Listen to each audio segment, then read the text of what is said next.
আসসালামু অবশেষে বাংলাদেশে এলো কিউবা মিসেল। এই ভাই কিউবা মিসেল ভাই লা লিগা খেলার প্লেয়ার। এখন আমাদের স্কোয়াডে যদি যোগ দেয় কিউবা মিসেল, তাহলে আমাদের এই বাংলাদেশের স্কোয়াডটা সুশীলই হয়ে যাবে। দেখুন বর্তমানে দেখুন আমাদের স্কোয়াডে আছে হামজা চৌধুরী, তারপর সামির সোম, তারপর ভাই জিদান মিয়া যদি আমাদের যদি বাংলাদেশে যদি আসে তাহলে তো আমাদের স্কোয়াডটা আর শক্তিশালী হয়ে যাবে।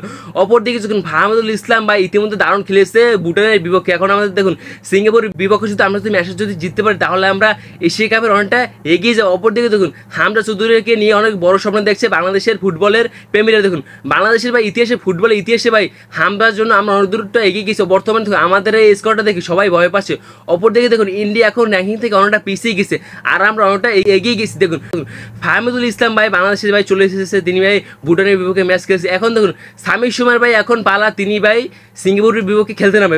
সামির সোম যদি মাঠে যদি খেলতে নামে, অপরদিকে দেখুন ফাহমুদুল ইসলাম, তারপর হামজা চৌধুরী, তারপর সোহেল রানা, তারপর ভাই রাকিব, তারপর ভাই জামাল ভুঁইয়া, তারপর ভাই মিতুল ভার্মা আমাদের এই ভাই বাংলাদেশ ফুটবল দলটাকে অনেক দূর এগিয়ে নিয়ে যাবে। এই কথাটা বলেছেন বাংলাদেশের ফুটবল ক্রীড়ামন্ত্রী আরো একটা কথা বলেছে আমাদের এই যে বাংলাদেশের ফুটবলটা এখন ভাই অনেক সুশীল একটা স্কোয়াড হয়ে গেছে।